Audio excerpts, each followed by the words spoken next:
और अगर सुनते हैं और अगर पाकिस्तान आपके लिए जिंदाबाद होगा, हमारे लिए हिंदुस्तान जिंदाबाद है, भारत जिंदाबाद है। मैं आपसे ये कहना चाहता हूं, आपसे ज्यादा देशभक्त हूं मैं भारत का इमरान हूं, मैं भारत का इमरान हूं। महोदय मुझे बोलने दें, बाहर भी नहीं बोलने देंगे, यहां भी नहीं बोलने देंगे। ये कौन सी प्रवृत्ति है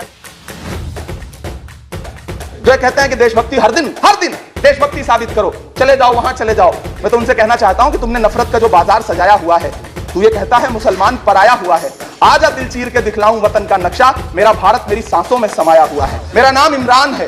मैं उस पीड़ा को महसूस करता हूं जिस पीड़ा का जिक्र अभी मनोज झा जी कर रहे थे, कि जो प्रधानमंत्री जी का इंटरव्यू ले, जो उनसे पूछे कि आप आम चूस के खाते हैं कि काट के खाते हैं, कहे का सबका साथ सबका विकास, ये नारा ये दावा खोखला है। हम अपने जख्मों का मरहम तो कब से मांगते हैं, वो भीख मांगता है हाकिमों के लहजे में। हम अपने बच्चों का हक भी अदब से मांगते हैं। चैनलों पे होने वाली डिबेट का अस्तर देखिए, उसको रोकने के लिए हमारी सरकार रत्ती पर भी कोई कदम उठाना चाहती है। एक दैत्याकार बुलडोजर है जो चारों तरफ घूम रहा है और जिनके सरों पर छत है भी, उन छतों को भी छीन लेना चाहता है।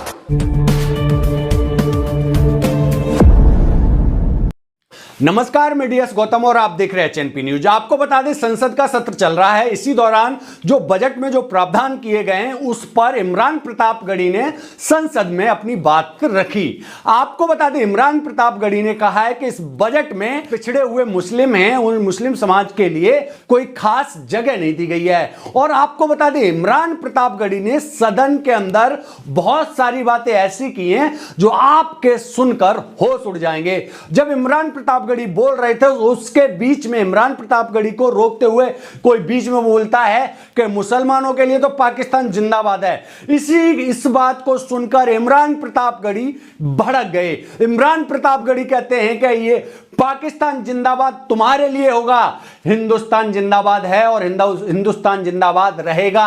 हिंदुस्तान हमारे दिल में बसता है, भारत हमारे खून में बसता है। ये बात इमरान प्रतापगढ़ी बोल रहे थे संसद भवन के अंदर। आपको बता दें, इमरान प्रतापगढ़ी का ये बयान सुनिए, ये वीडियो देखिए, उसके बाद हम विस्तार से चर्चा करेंगे। अब्दुल वहाब साहब द्वारा लाए गए इस रेजोल्यूशन के समर्थन में बात करने के लिए खड़ा हूं।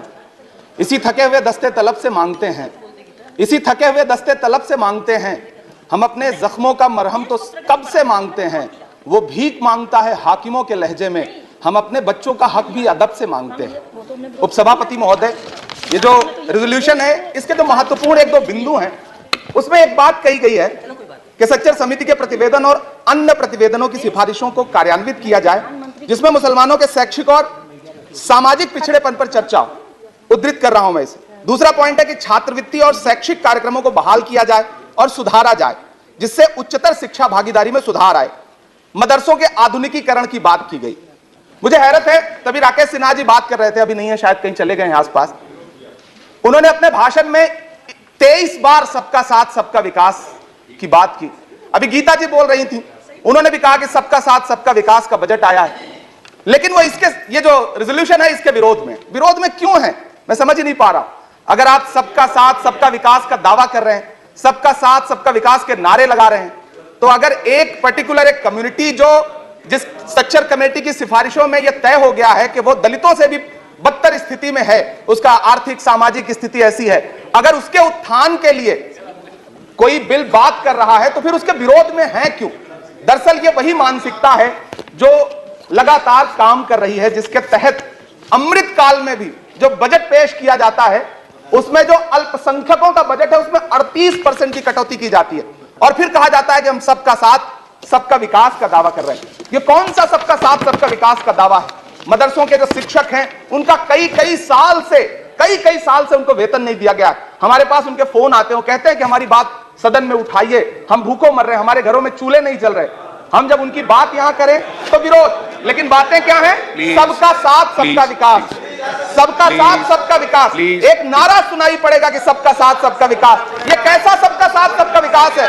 मैं सदन से यह पूछना चाहता हूं कि यहां सत्र चल रहा है उपसभापति महोदय, और इसी संसद से महज 800 मीटर की दूरी पर जंतर मंतर पर खड़े होकर के कार्यक्रम आयोजित होता है अभी 4 दिन पहले, और एक व्यक्ति वहां खड़ा होकर के सीधे आह्वान करता है कि ईसाइयों और मुसलमानों को काटना कब शुरू करोगे? सीधे आह्वान करता है। और सभापति उपसभापति महोदय मैं पूछना चाहता हूं कि दिल्ली पुलिस उस पर कोई कार्रवाई नहीं करती, उल्टा जो मीडिया उसको दिखाने का प्रयास करती है उनको नोटिस भेजा जाता है। ये कौन सा सबका साथ सबका विकास है उपसभापति महोदय? ये हम बहुत गंभीर लोग यहां बैठे, मैं उच्च सदन में बैठा हूं, मैं यहां खड़ा होकर के कहना चाहता हूं ये कौन सा सबका साथ सबका विकास है उपसभापति महोदय? इसी दिल्ली में एक सांसद पाए जाते हैं, सत्ताधारी पार्टी के सांसद हैं, वो अपने कार्यक्रमों में सार्वजनिक मंचों पे खड़े होकर कहते हैं कि मुसलमानों का आर्थिक बहिष्कार करो। आप कह रहे हैं सबका साथ सबका विकास? कैसे होगा सबका साथ सबका विकास जब सत्ताधारी पार्टी के सांसद आर्थिक बहिष्कार की अपील करेंगे और उनके खिलाफ एक मामला तक दर्ज नहीं होता? प्रधानमंत्री जी अपने भाषणों में सबका साथ सबका विकास की बात करते हैं, लेकिन अफसोस है कि जब राजनीतिक तौर पर विकास करने की बात आती है तो लोकसभा में एक भी टिकट यह सत्ताधारी दल किसी मुसलमान को नहीं देता, राज्यसभा में एक भी टिकट किसी मुसलमान को नहीं देता, विधानसभा में जो बड़े बड़े प्रदेश हैं उसमें एक भी टिकट मुसलमान को नहीं देता। और वो तीन जो नाम के लोग थे, मुख्तार अब्बास नकवी साहब, एमजे अकबर साहब, सैयद जफर इस्लाम, उनको भी किनारे लगा दिया जाता है। ये कौन सा सबका साथ सबका विकास है? काहे का सबका साथ सबका विकास? ये नारा, ये दावा खोखला है। मैंने प्रधानमंत्री जी के भाषण सुने हैं, जब 3 तलाक पर बिल आ रहा था उपसभापति महोदय, तो प्रधानमंत्री जी कहते थे कि मैं अपने मुस्लिम बहनों को हक दिलाना चाहता हूं, उनके न्याय के लिए लड़ रहा हूं, यह बिल मैं उनके लिए ला रहा हूं। आपने भी सुना होगा वो नारा।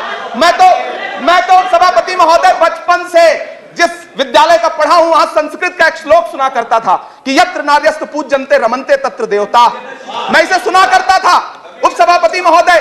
और फिर आज जब यहां सदन में खड़ा हूं तो मैं पिछले दिनों लाल किले से प्रधानमंत्री जी की, लाल किले की प्राचीर से वो भाषण, उनकी वो तकरीर भी सुन रहा था, जब वो कह रहे थे कि महिलाओं को बिना हक दिलाए देश आगे नहीं बढ़ सकता। जब वो लाल किले की प्राचीर से ये बात बोल रहे थे तो उस भाषण के महज 2.5-3 घंटे बाद उनके गृह राज्य गुजरात में बिल्किस बानो के आरोपी रिहा किए जा रहे थे। उसी दिन उन्हें माला पहनाया जा रहा था, उनका सम्मान किया जा रहा था। यह कौन सा सबका साथ सबका विकास है उपसभापति महोदय? मैं तो आपसे कहना चाहता हूं कि जो प्रधानमंत्री जी का इंटरव्यू ले, जो फिल्मी स्टार, जो उनसे पूछे कि आप आम चूस के खाते हैं कि काट के खाते हैं, उसके लिए तो रेड कारपेट बिछा है। जो अभिनेत्रियां उनकी विचारधारा के समर्थन में बात करें, समर्थन से ज्यादा आगे बढ़ के बात करें, उनके लिए जेड सिक्योरिटी है। लेकिन वो शाहरुख खान जो पूरी दुनिया में भारत के तिरंगे का मान बढ़ाता है, जिसे फीफा वर्ल्ड कप में आमंत्रित किया जाता है, उसके लिए सोशल मीडिया पे किस तरह के ट्रेंड चलाए जाते हैं? कौन सा सबका साथ सबका विकास है महोदय?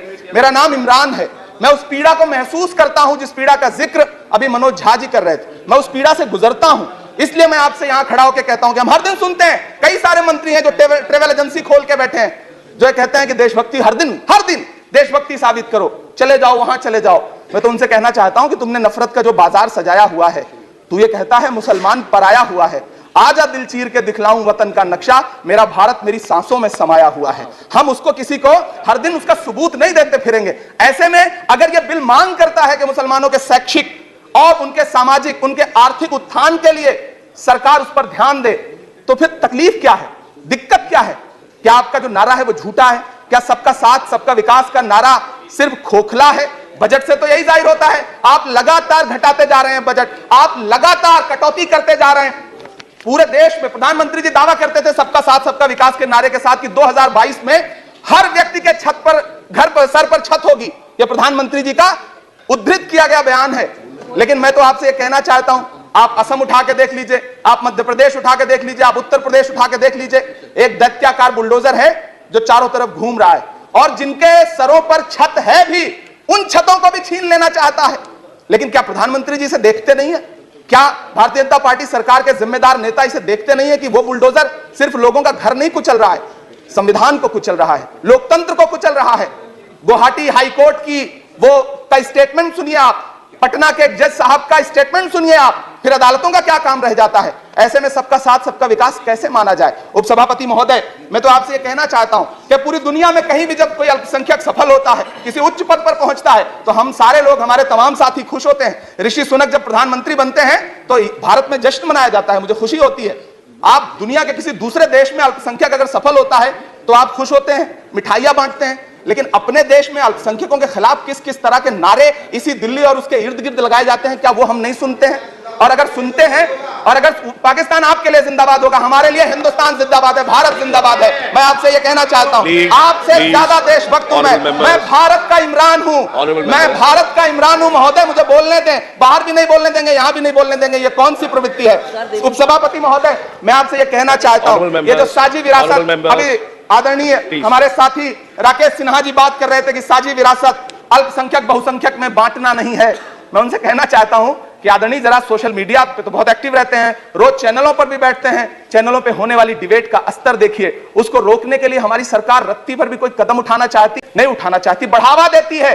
ये जो जहरीली बातें करने वाले चैनल हैं, उनके जो प्रमुख एंकर हैं, उनको सुरक्षाएं दी जाती हैं, उनको रोका नहीं जाता। कौन सा सबका साथ सबका विकास है? ये बिल जिस चीज की बात कर रहा है, अभी राकेश सिन्हा जी कह रहे थे कि प्रधानमंत्री जी ने कहा तिरंगा यात्रा निकालिए। मुझे पूरा विश्वास है कि प्रधानमंत्री जी ने कठुआ के बलात्कारी के समर्थन में तिरंगा यात्रा निकालने के लिए कभी नहीं कहा होगा, लेकिन फिर भी निकली, लेकिन किसी ने रोका नहीं, किसी ने कोई आवाज नहीं उठाई। उपसभापति महोदय, दर्द बहुत सारे हैं, लेकिन ये जो रेजोल्यूशन लेकर के आए हैं, उसमें जो शैक्षिक और आर्थिक बातों को उद्धृत किया गया है, मैं आपसे अनुरोध करूंगा कि इसे देखा जाए, इसे जांचा जाए। गीता जी कह रही थी अभी भारत जोड़ो यात्रा पे कि भारत टूटा कहां है?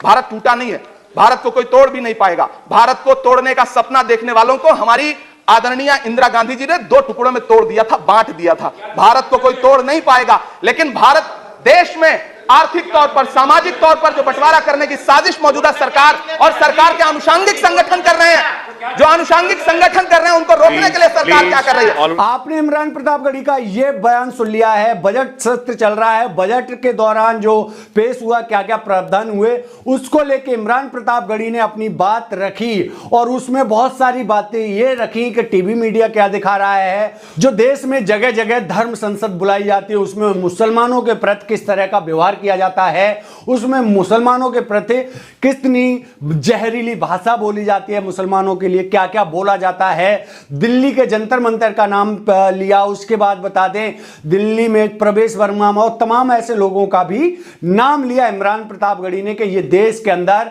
एक विशेष वर्ग मुसलमानों के खिलाफ कैसी कैसी भाषा का इस्तेमाल करते हैं, कैसी कैसी स्पीच का इस्तेमाल करते हैं, ये आप समझ सकते हैं। इमरान प्रतापगढ़ी यही नहीं, आगे और बोलते हैं। उन्होंने बोला कि जो कांग्रेस के टाइम में यूपीएससी की जो SC ST और माइनॉरिटी के लोगों के लिए फ्री यूपीएससी की कोचिंग दिलाने की बात की थी, उसको भी किस तरह से, उसको लेकर किस तरह से यूपीएससी जिहाद नाम की चीजें इस्तेमाल की गई। आपको बता दें जो गोदी मीडिया है, मीडिया में बैठे हुए लोग किस तरह का ये प्रोपेगेंडा सेट करते हैं। आपके क्या विचार हैं इस पूरी वीडियो के बारे में, इमरान प्रतापगढ़ी के इस बयान के बारे में? आप अपनी राय कमेंट बॉक्स में जरूर रखिए। अगर आप हमारे चैनल पर नए हैं और आप ये वीडियो देख रहे हैं और आपने अभी तक हमारा चैनल सब्सक्राइब नहीं किया है, तो सबसे पहले सब्सक्राइब कर लीजिए। अगर आप HNP न्यूज टीम को सपोर्ट करना चाहते हैं तो ज्वाइन वाला बटन दबा के ज्वाइन कर लीजिए। बाकी की खबरों के लिए बने रहिए HNP न्यूज के साथ। मैं DS गौतम, धन्यवाद।